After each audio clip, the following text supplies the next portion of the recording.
One of these tents is great, and the other one, it sucks. Well, actually, that's a bit dramatic. In this video, we're gonna compare the Zpacks Plex Solo tent with the Gossamer Gear The One tent. I used both these tents for hundreds of miles on the Pacific Crest Trail this year alone, so I think I'm in a damn good position to make this comparison. In this video, we're gonna cover 7 different categories, including price, weight, material, setup, interior space, vestibule, and weather resistance. For each category, I'm gonna pick a winning tent or I'm gonna declare a tie. And then at the end, I'm gonna pick which tent I think is superior. This tent, the Gossamer Gear The One, I paid for all by myself with my hard-earned money I took right from my trust fund. This tent right here was sent to me by Zpacks this summer on my PCT hike. However, I was not sent the tent with any obligations at all. The only thing they did was send me the tent and leave it up to me to figure out if I like it or not. Let's start with some of the basic similarities between the two tents. Both of them are non-freestanding ultralight trekking pole tents. They're both one-person tents, and they're both single wall tents. I don't ever want to say the word tents ever again in my life. Single wall means that there is only one layer of fabric that acts as both a rainfly and a sleeping area. Condensation tends to be a problem in single wall tents.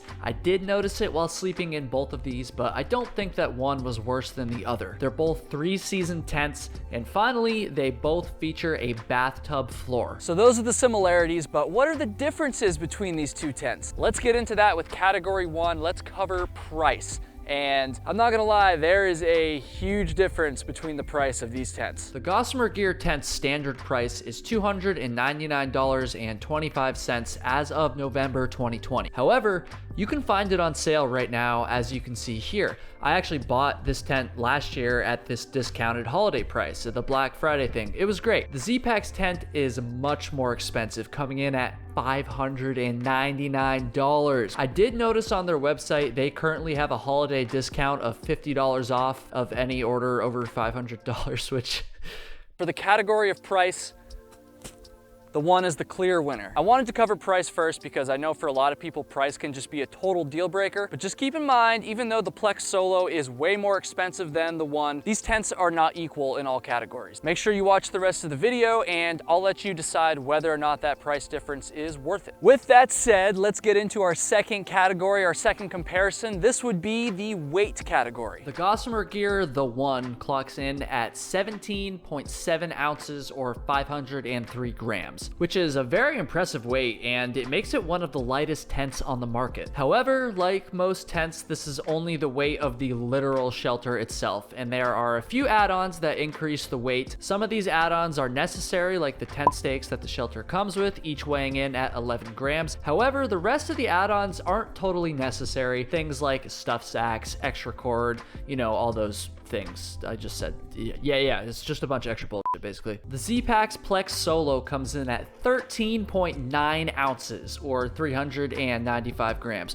which I think makes it the lightest tent on the market, you know, not counting like actual tarps and like bivvies and stuff. This 13.9 ounce weight includes the stuff sack for the tent, but much like the Gossamer Gear tent, it does not include the weight of the tent stakes. In fact, this tent doesn't even come with tent stakes, so you'll have to buy them elsewhere. Kind of a bummer considering how much money you're already spending on the tent. For the category of weight, the Plex Solo is the clear winner. I mean, it's one of the lightest tents out there. And that should also start to make it a lot more obvious why this tent is so much more expensive than not only the Gossamer Gear tent, but also pretty much most other tents on the market right now. However, I want to make it clear that just because the Plex Solo is lighter than the One, 17.7 ounces for this tent right here, is still an amazing weight. And so as a result, both tents get a thumbs up from me on the weight category. Next up, we're gonna touch on the materials that each tent is made of. The Gossamer Gear The One is made out of 10D nylon ripstop sil poly fabric,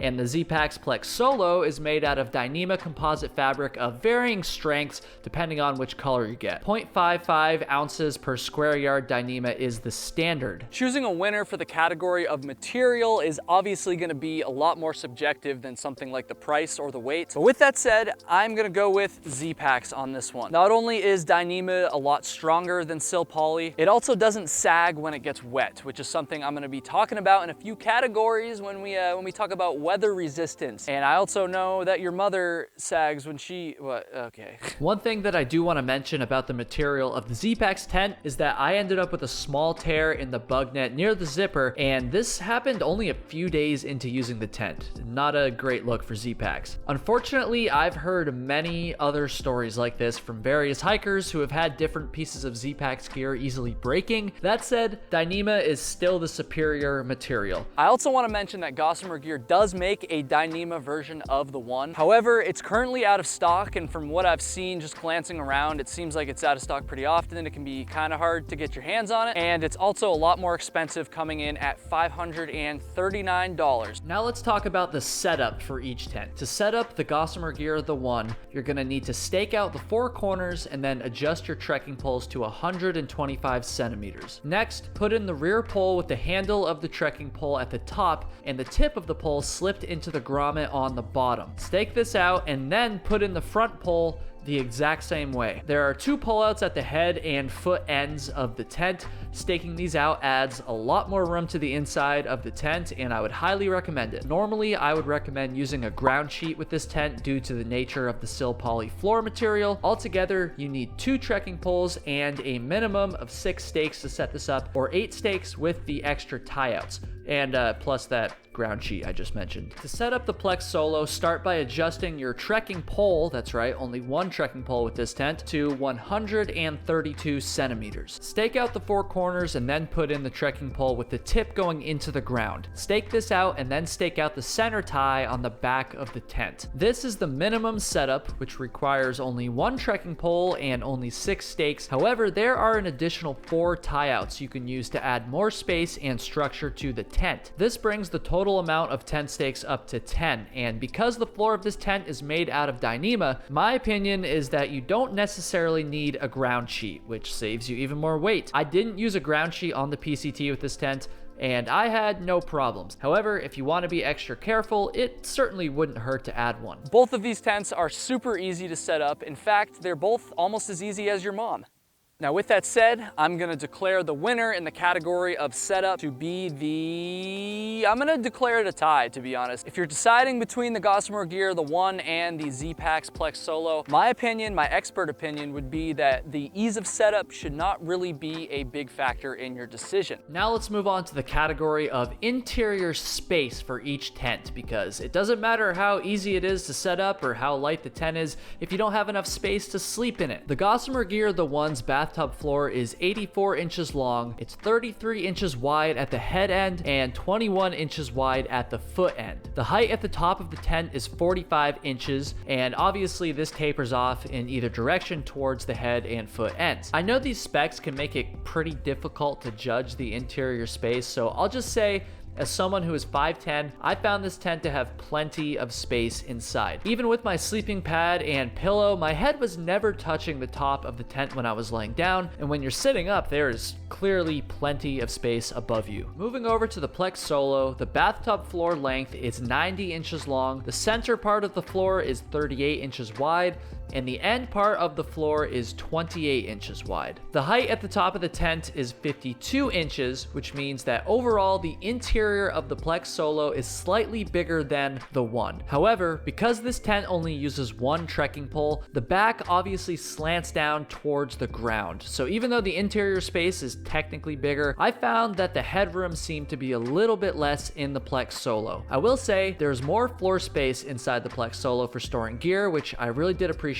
But when you're trying to sit up and like arrange gear and do whatever you're trying to do, this tent does feel a little bit more constricting than the One. I'm gonna give the Gossamer Gear, the One, the win for this category. However, I still think the interior space on the Plex Solo is just fine, and thus both tents get my approval on the category of interior space. Now let's talk about the vestibules of each tent. I mean, you need a solid space to store your gear, so this is an important factor. The Gossamer Gear, the One, has 35 inches of space between the bathtub floor and the end of the vestibule. And Zpacks says their Plex Solo has a front vestibule vestibule depth of 18.5 inches. Those numbers are a bit confusing, to be honest, so here's my personal experience. The one definitely has a bigger vestibule, although it didn't seem dramatically bigger to me. Neither vestibule is that big, but they're both just big enough to store your extra gear. And because both of these vestibules are triangular, I did notice that the edges of them tend to let some rain in, so be sure to store any must-stay-dry gear inside of the actual tent. Even though the one has a bigger vestibule, honestly, I'm gonna declare this category a tie. And the reason is because the Zpacks Plex Solo, while it does have a slightly smaller vestibule, it has a little bit more space on the interior floor inside of the tent. And I think that kind of makes them even, because then you have more space inside the tent to store gear instead of just in the vestibule. And honestly, even though the one has a slightly bigger vestibule, I still think the size of the Zpacks vestibule is more than adequate. And so as a result, both tents, they get the old stamp of approval on the vestibule. Let's move on to one of the most important categories, weather resistance. How dry will these tents keep you? This is another category that is largely subjective, since I can't measure it in ounces or inches. However, there was a clear winner for me in terms of which one kept me drier. But first, let me talk about another type of weather, and that would be wind. Both of these tents have a pretty high profile since they're only held up by a trekking pole or two, so I wouldn't say that either one is like the best tent for super windy conditions. But to get back to the rain, the Zpacks tent is the clear winner for the category of weather resistance. The sill poly material that this tent's made of is just not as good as Dyneema in the rain. It tends to stretch and sag even when it's not wet, and then when it gets wet, it tends to do it even more. It kind of soaks up a little bit of the moisture, and as a result, the couple times I was in this tent during rainstorms, I found myself wanting to get out and like go around and tighten up the tent as it rained more and as it got more wet, which sucks. You don't want to get out of your tent in the middle of a rainstorm. I'm sure it would have been fine, like it wasn't going to collapse on me or anything, but I like this to be taut as f. The Dyneema material that the Plex Solo is made out of never sagged on me, and honestly, it's just a stronger material. Not only that, but the Plex Solo has these cinches right here, so you can cinch up the bathtub floor, which provides even more rain protection. I felt much more secure sleeping in this tent during the rain than I did in Gossamer Gear's The One. Sorry, Gossamer Gear. You suck. I had one other major problem with Gossamer Gear's The One. The tent I bought from them was not seam sealed correctly. This resulted in water running down the seam and gathering inside of the bathtub floor. I'm not sure if this is a common defect or if I just got really unlucky and then they also got really unlucky by extension, because now I'm just shitting on them all over the internet for it. But either way, I'm not happy about this. I know I could fix it. It's not that hard to seam seal something, but honestly, this should not be happening in a supposedly high quality tent meant for through hiking. The inside of the tent got significantly wetter than the inside of the Plex Solo, largely due to this defect, and it's just a real bummer. Let me know in the comments if anyone else has experienced the same defect with the one. The Plex Solo is definitely the better tent in bad weather. It's definitely the better tent in rain from my experience, and as a result, that's why honestly I'm gonna say that this one right here, the Plex Solo, the Zpacks Plex Solo, is the superior tent. However, it's obviously a lot more expensive than the Gossamer Gear The One, and therefore it shouldn't be like a huge shock that I think this is the better tent. I mean, you would hope it'd be better if it's that much more expensive, right? You and only you can decide if it's worth paying that extra money. However, let me give you a few different scenarios where I would definitely use this tent over this tent, or some scenarios where this tent, this one right here, might actually be just fine. If I was choosing between the two tents for a trail that gets a lot of rain, like the Appalachian Trail for instance, I would definitely choose the Plex Solo over the one. However, for a drier trail like the PCT, I think both tents would do just fine. Hit that subscribe button and I'll see you in the next video.